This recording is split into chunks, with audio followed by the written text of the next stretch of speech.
Gratitude and Anthology is out. With over 50 different perspectives and stories on gratitude, this book captures what most books don't. The secret sauce is in the number of voices and stories where you'll be sure to find a personal connection to so many as I did. A really excellent book, David Freeman. Found exclusively on Amazon.com. Hi, I'm Chris Palmer, and welcome to Gratitude Space Radio. We are doing a kindness hour, all about it. So let me bring in my good friend, Jenny. Hey, Jenny, how you doing? Great, Chris. How are you? I'm good. Welcome to Gratitude Space Radio. So thankful and grateful for you to be here today. I'm delighted. Yes, we've been, so Jenny and I met, we've been talking about doing this for many months. So this is the power of people connecting and following through with conversations. So I'm so glad that it's happening now. Me too. Thanks for your patience. Oh, it all working in good time for sure. I know we've both been busy, so it's good that we could do this now, and it's a great time to do it. And I love to start these. I like to think of every relationship has so many grateful moments that lead up to the relationship and the moments, right? So it's like, I'm very grateful to be sitting here with you right now.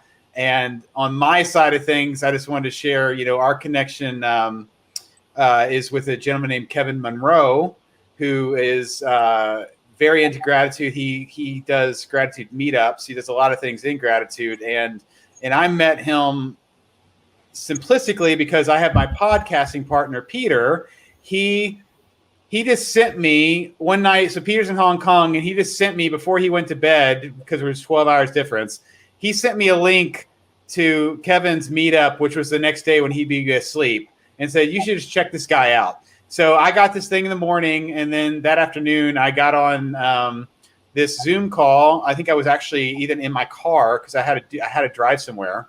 And next thing I know, I'm having a conversation with people about gratitude in this space, and a whole bunch of people I'd never met. So it was it was awesome. So that's my, and I think that was the first time I met Kevin. So the second, because I did a second encounter, gratitude encounter, I believe that's what he calls it. That's when I met Jenny, and that's how we are here now. So explain to me how did you meet Kevin, and how did we get here?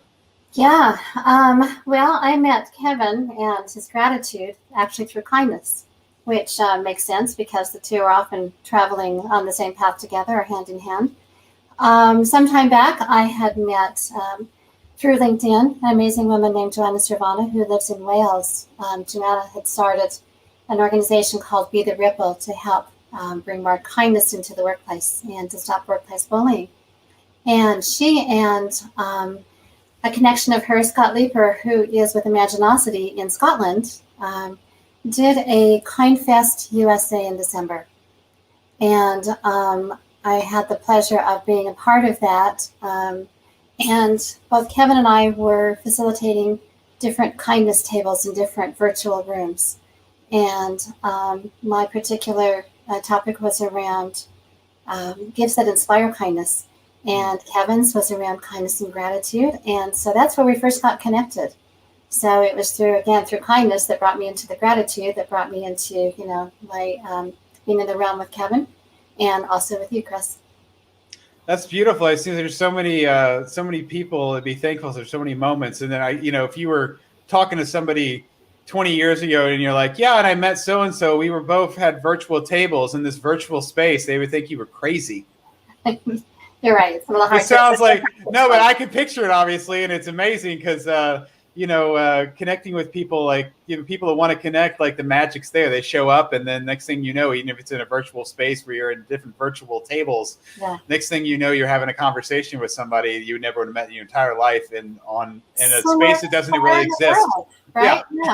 Yeah. Without getting on an airplane, without running into somebody on the street somewhere in a different country, it's remarkable. Yeah, I remember last year I was listening to Cal Fussman's podcast, and he was an interviewer for Esquire magazine, he's an author, and he was talking about how amazing it is now, that people are used to using Zoom and video chatting, and how it's so much more personal than if you were to go and meet somebody in a coffee shop. Like if you, we have each other's attention, and we're like in this our own space, so we're actually more present. And because you don't have to rush off to go somewhere, it makes it so much more possible to happen on top of that. So it's like we live in a just completely magical time in history. I that's how I feel when I wake up. I agree, and it's one of the gifts that have come along through the really difficult struggles of the past year and a half or so. Oh, for sure. Yeah, people had to kind of be pushed into getting used to this scenario, and then technology had to step up and go, we're going to make this as easy as possible.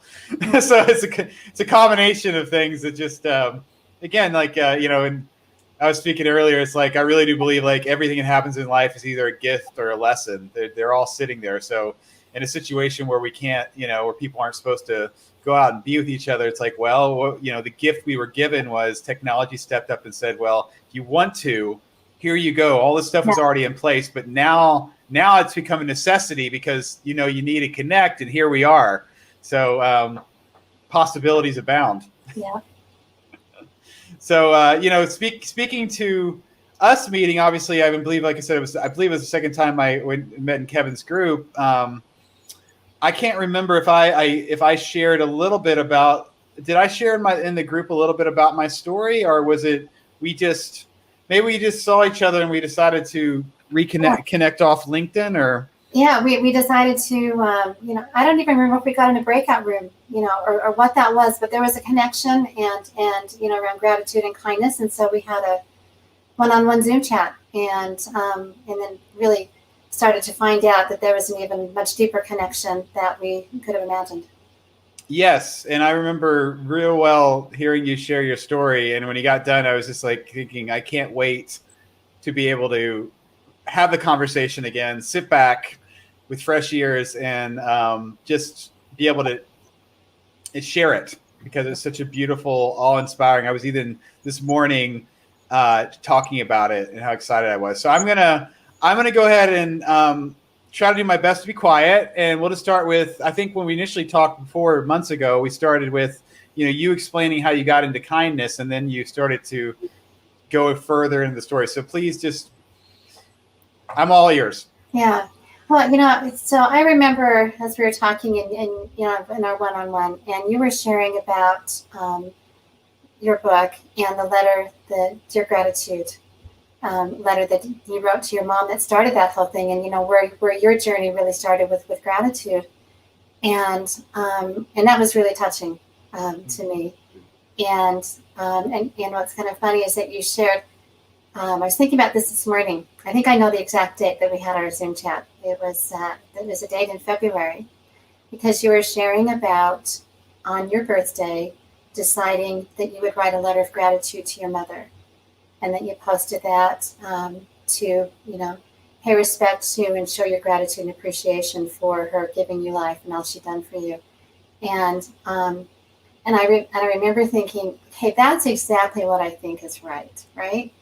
Being a mom of three, it happened to be my daughter's birthday. I have a son and two daughters, and my two girls were born on the same day, 6 years and an hour apart. Right. And so I give them a hard time, and you know how they say, many a truth is said in jest, and I'll say like, well, it's my birthday too, So when they were planning their first adult when they were trip together, they went to Disneyland to celebrate their birthday, and I thought, well, where's my invitation? It's my birthday too. They'd say, no, it's our birthday. And I would say, you were each born once. I gave birth twice on that day, so I'm thinking it's my birthday too.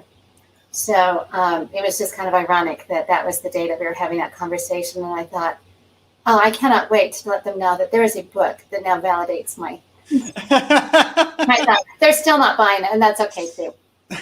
So anyway, so then when you were sharing about, the loss of your mom, and what that loss was from, and I realized the connection of breast cancer, right?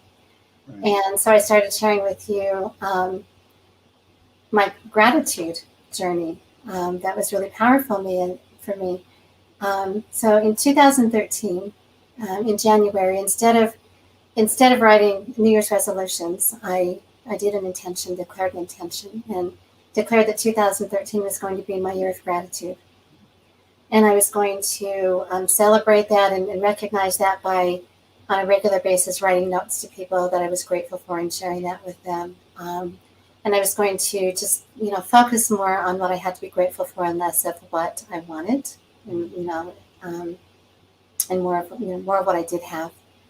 And so my mom, in April of that year, came to me and said, I need to let you know I've been diagnosed with breast cancer. And my mom had breast cancer 40 years before, when I was a kid. And she'd been cancer-free for 40 years. And she was 84 at the time. So that was a pretty big deal, pretty shocking.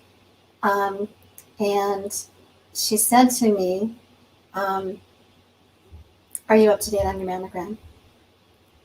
And I said to her, I don't know, let me check.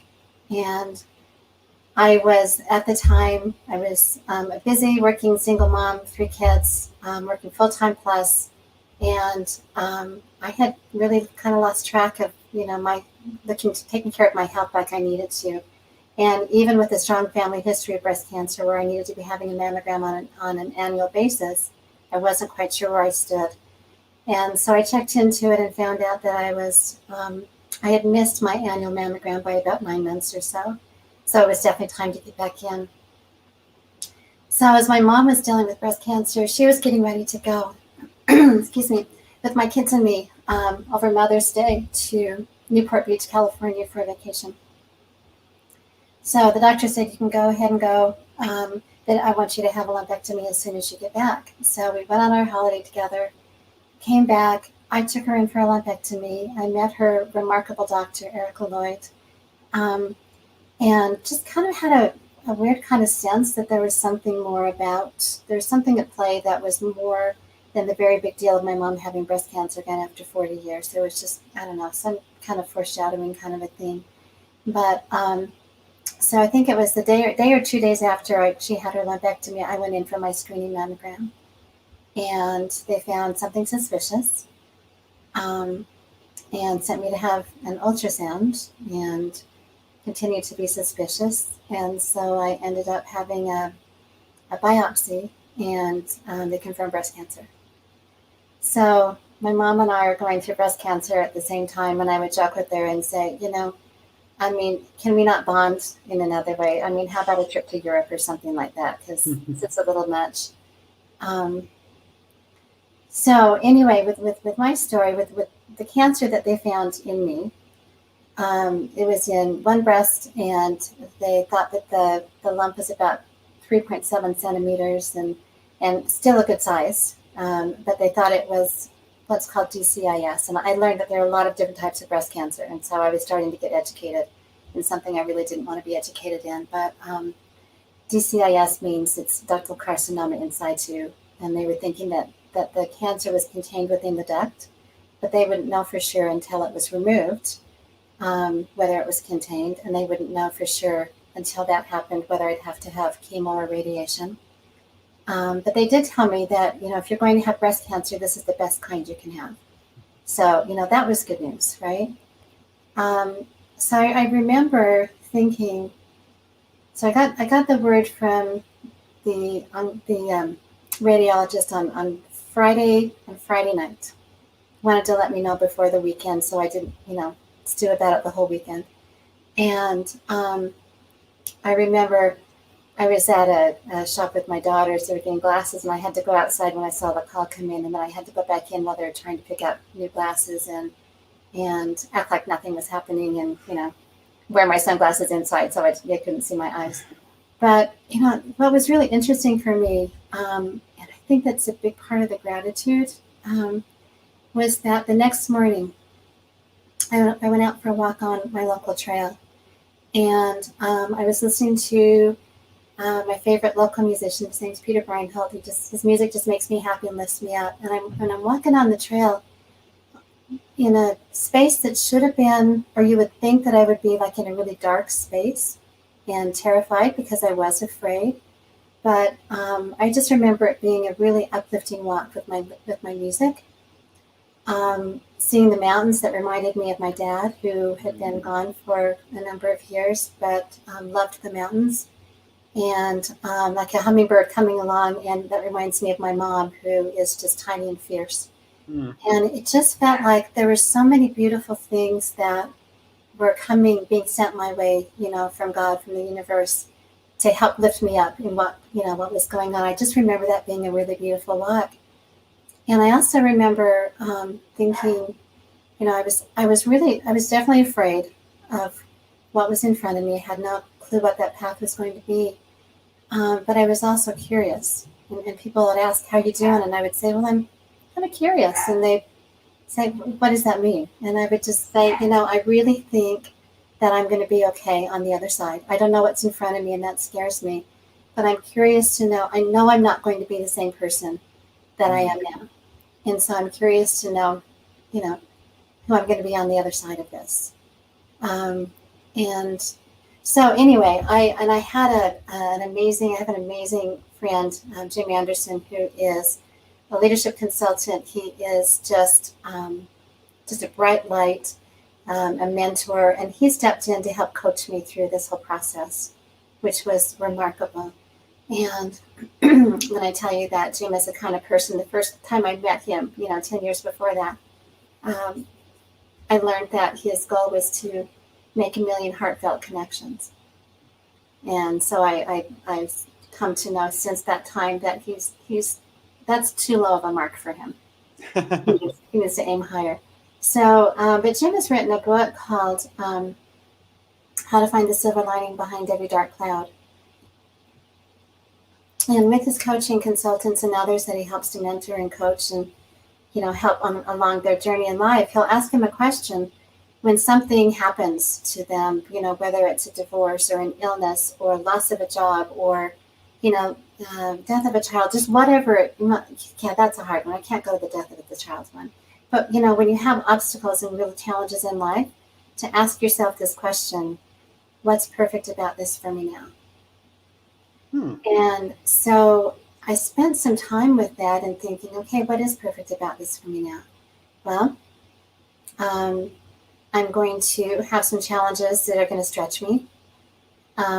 Maybe it will work to help bring my kids and me, closer together, in pitching and pulling together and being there for each other. And my daughter was getting ready to move to Michigan, and, it would allow for more time, for us to be together before she did that. And so anyway, so that was part of the thought process, but still being pretty afraid. And so I set about trying to learn as much as I could about my diagnosis. And I had what was called a tumor board, where I went in the morning. There was an oncologist, an oncologic surgeon, just different folks in different disciplines all met together around my case. And then I sat in a conference room, and they would come in one at a time and share what they would recommend, right?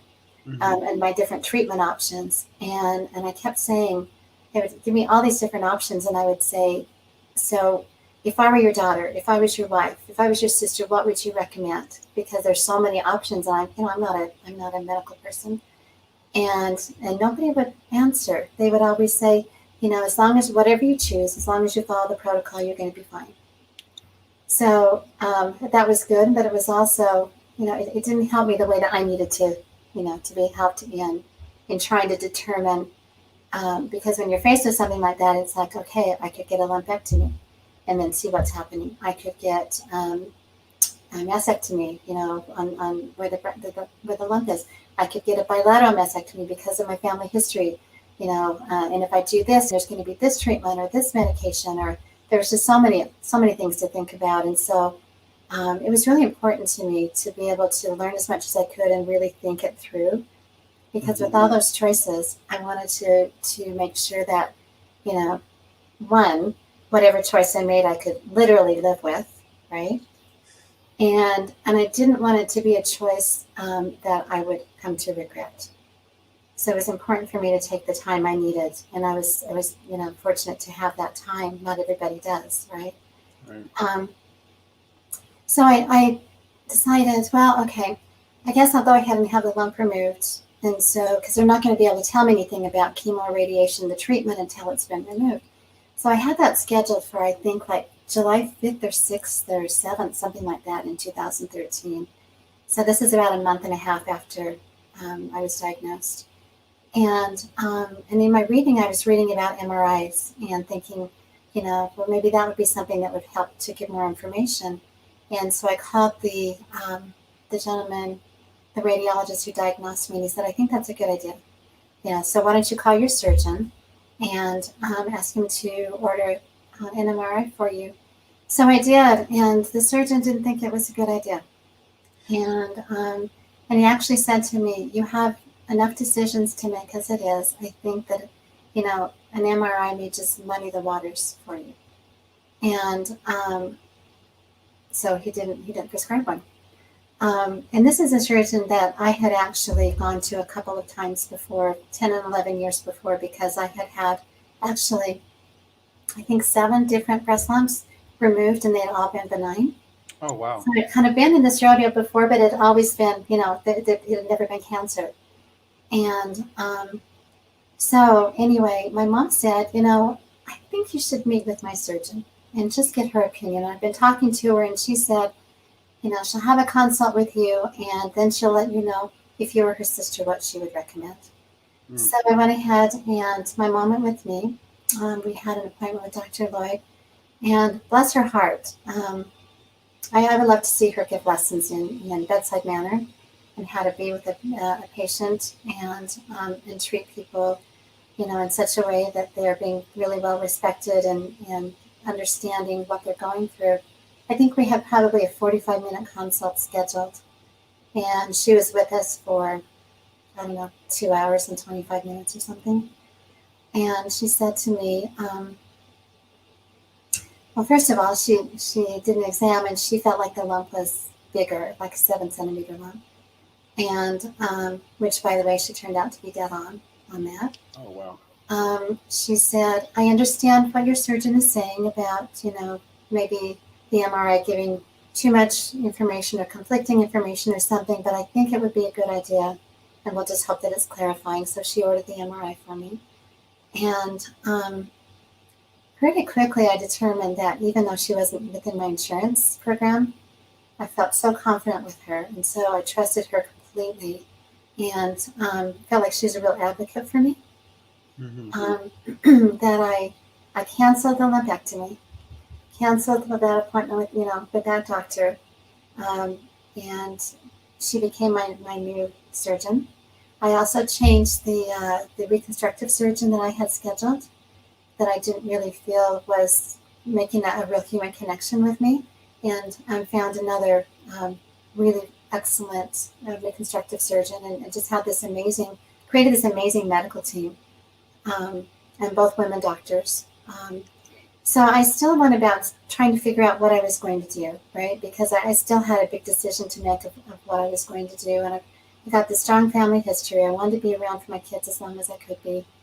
And so I was learning as much as I can, and not only reading about different treatments, but I wanted to talk with women that had actually gone through it and find out what the human experience was too. So one of the things that, there were so many gifts that came from this experience for me, and one of the gifts was just the amazing women that step up in this sisterhood and support each other, and that have been through this and will help, kind of hold your hand or help give you your own insights. And I'm so grateful, for that sisterhood and how that helped get me through. So anyway, I ended up ultimately deciding on my treatment. I was going to be as aggressive as I could, and had my surgery scheduled for August 21st of 2013. And so it was actually like a 12 or 13-hour surgery. It was pretty grueling. Grueling for the doctors, grueling for my mom, grueling for people that were waiting for me. It was a piece of cake for me until afterwards, of course. And so afterwards, a couple of weeks later, I went in to my appointment with Dr. Lloyd, my post-surgery follow-up. And she said, just the day before, she'd gotten the final pathology report. And she said the pathologist found a second cancer. And I will never forget this. My mom won't either. She said that second cancer is ugly, ugly, ugly. And it's the second worst kind of cancer, breast cancer to have. And she said the reason that is because it's so fast growing and aggressive. And she said to me, if you had waited even a couple of months for your surgery, that second cancer would have cost you your life. And that was pretty sobering. And I said, and she said to me, but it was so tiny, that second cancer was so tiny, I don't think you'll have to have chemo or radiation, but I want that to come from an oncologist. So when I went into an oncologist appointment a couple of weeks later, he agreed and said, Chris, it still blows my mind when I think about this. I mean, I'm so far past this journey now that sometimes it feels like it's a whole different world. But he told me that second cancer was like smaller than a sharp pencil dot. So, and he said it was the smallest cancer he'd seen in his practice. So how that pathologist even found that, I don't have any idea. It's such a blessing. To me, it's such a God thing. And how that, what normally would have been a really dark day in May of that year when I got the diagnosis, how it turned out to be such a huge blessing. Huge blessing in disguise, right?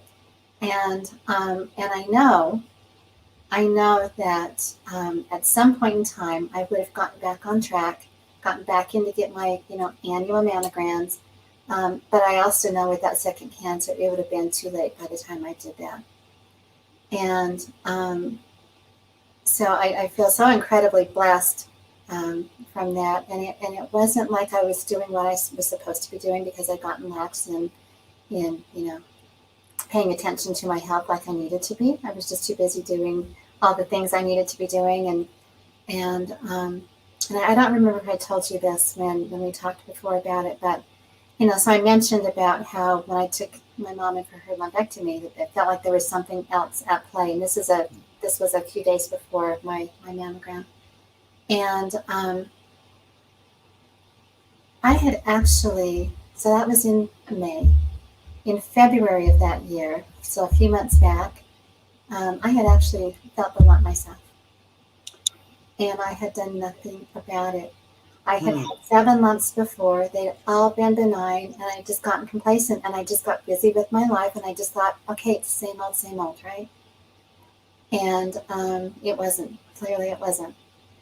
And then the other thing was the previous summer turns out to be about the same time as I should have been having that annual mammogram and hadn't done it. Wasn't even on my radar. I was up in Park City, Utah in a hotel room, middle of the night, by myself, wide awake, laying in bed, and it felt like somebody had, like there was this rush of cold air that just rushed across my body, head to toe. And I got the most gigantic, instantaneous goosebumps. I'd never had that experience before. And I had a very strong and immediate impression that my dad, who was my knight in shining armor and my protector and defender, and had been gone at that point. I think he passed about 5 or so years before, maybe 4 or 5 years. And others who had already passed that also cared very much about me were very concerned about me. And I had no clue what that meant. I mean, I puzzled over that. I only told a couple of people about it at the time. I really had no idea what that meant. Not once did I think about they were concerned about my physical health. And I have no doubt that my dad on the other side somehow, I don't know how he pulled it off. You'd have to know my dad. I don't know how he did it. But my dad and my mom on some type of from my mom's subconscious, some type of spiritual level, I feel like she offered up herself to get my attention. It was like being hit over the head with the 2-by-4. And I wasn't paying attention to everything else. I wasn't getting the mammogram. I didn't pay attention to the lump. Same old. I just, yeah. So I feel so incredibly blessed. And I tell my mom that, she's given me life twice. Hmm. And first time, of course, when she literally gave me life, and the second time when she asked me that question, "Are you up to date on your mammogram?" So, as that was in August when I had the surgery. Found out about the second cancer in September. As I'm healing, and it was a long time healing because it was a very serious surgery, and but I just thought a lot about the experience, and thought about, if I had a magic wand that I could wave away the diagnosis, I wouldn't, because if I it was not a picnic by any stretch of the imagination, and it was hard, and I missed, you know, um, physically who I was before, and just, there was a lot. But if I waved away the diagnosis, then I would have to wave away the gifts that came through that experience. And that was really powerful for me. And it's like, yeah, I can't do that because I'm not willing to give those things up.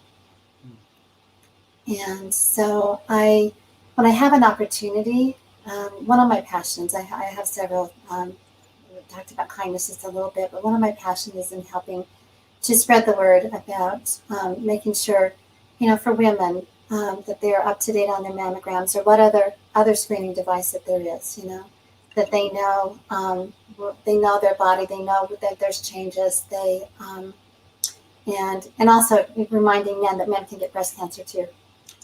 So that's an important thing to remember. It's a lot more rare, but it happens. My mom's had breast cancer twice. Her twin sisters had it twice. I've had it 2 different times, but one time. I lost my beautiful cousin a year after she was diagnosed with breast cancer, and was treated. Then it metastasized, and we lost her a couple of years after that. An amazing woman. My mom and my aunt have a male cousin who's had it.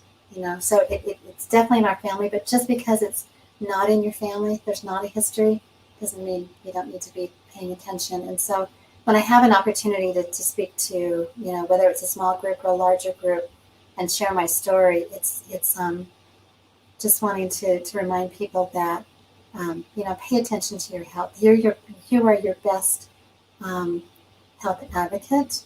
Right. And sometimes it's so easy to, especially for women, I think we're so used to serving, right, or taking care of others, that we put other people and their needs first, and sometimes forget that if we're not taking care of ourselves, then we're not going to be able to take care of our families and others around us. And so I'll ask the people, in the audience that I'm speaking with, and just say, please think about, the handful of women, in your life that are, for yourself and others, that are the most important to you. And then do me a favor and ask them the same question that my mom asked me. And, you may very well be saving a life like she did. And, and I think back with my mom that, 40 years before, if she hadn't been paying attention, Right. if my dad, when she and my dad went into to meet with the doctor, and back then things were kind of treated differently, and she found a lump. They went to the doctor. The doctor said, I think it's fine. We'll just watch it the next 6 months or so. And my mom and dad said, no, we won't. We're going to go in and we're going to find out now. And if she hadn't done that, what the cost would have been. She wouldn't have been around 40 years later to then save my life. She wouldn't have been around to, she was a wonderful school teacher, and have the impact on so many kids, and teaching so many kids, and starting a Draper Visual Arts Foundation, and teaching kids art and restoring artwork, and helping me with my kids and my brother's kids and grandkids, and just the wonderful impact that she's had if she had not been paying attention all those years. So we really do. We owe it to those that we love and that love us and count on us to be watching out for our health. And the scary thing, that's been lately with COVID, and this is for other types of, it's not just breast cancer, other types of cancers, other types of things where we can be screened and be checked on, because there were so many things that were pushed back as being non-essential, that there's a figure that I read, I think it was in the fall, about because of delays in screenings and treatments with breast cancer, and I think with colon cancer. I'm not sure what else there was, but upwards of 10,000 or more people losing their lives because of delayed, attention being paid to their health and the screening and the treatments and all of those. So, we just need to get back in and get those appointments and make sure that we're paying attention. Because it can literally be life and death, or the quality of life. So, Right. yeah. So that, and so I get to the end of 2013 and just go, so I started this year as my year of gratitude. It also became my year of breast cancer, and there's absolutely no discrepancy between the two. Mm. So anyway, that's that, the 2013 gratitude journey in a nutshell. Oh, thank you. That was so beautiful. I'm just caught. I heard most of that second time. I'm still caught up in it. So thank you so much. It was so beautiful. There was so much good stuff. I was doing my best not to think of questions. So the most recent thing that came to my mind while you were talking, you talked about your mother being aware 40 years ago, and then obviously what does that mean, right? And like you said, just raising you and being there for your daughters and all these moments, all these gratitude moments, all these happy memories, right? Like I was thinking, the only reason that I was even conceived was because my parents had a miscarriage. My parents only wanted to have a boy and a girl, and they had my sister in 1975. And I'm guessing it was in 1977. My mom was pregnant with a boy, and he was born premature. And I guess he lived something like 23 hours, and which is horrible. But speaking to, learning or being aware, because that happened. For example, one thing I told my dad last week, I said, well, I know that was a horrible thing that happened, but if it hadn't happened, I wouldn't exist. And also, and I wrote about this in Dear Gratitude. I was like, well, my parents, because that happened, they had a new doctor, and they knew that my mom could have, had me early. So they had, they elected to be sewn up so that I would be born at the correct time, be happy and healthy. Here I am 42 years later. But that lesson came out of a really painful experience. But I'm speaking from complete gratitude and the whole thing. And he's like sharing that with my father. He's like, I never even thought of that. It's like, well, it's it's out of really troubling experiences, beautiful things do come out of them. So if it's like you said, even 40 years later, you can see your mom took that step, and that, here she is now. And then again, to be there to remind you, think about what if she just disappeared. She wasn't even this great mom, but then she showed up 40 years later to go, you know what I mean? What if it was just to go, hey, you need to check yourself, Jenny. Yeah. Let's just say it was just that, like, wow. But you have obviously the 40 years, the memories, the love, the experiences, but it's a powerful thing. Someone, loves you, just reminding you some simplistic thing like get yourself checked, know. It's not like it's a big ask. No, and in fact, I've got near my desk, I've got a picture. So here's a picture of my mom. I don't know if you can see it very well. So yes, that. So this was in Newport Beach. So we did family pictures, and this is right after my mom's diagnosis, right before mine. So I'm a little bit blissfully unaware of what's heading my direction, but it's a good reminder. Yeah, that's beautiful. So I know a little bit more of the story. So let's continue, because I want you to share about the journal or the gift that you created for your mother, the kindness. Please, I love that story. So I'm gonna let you just teeing it up.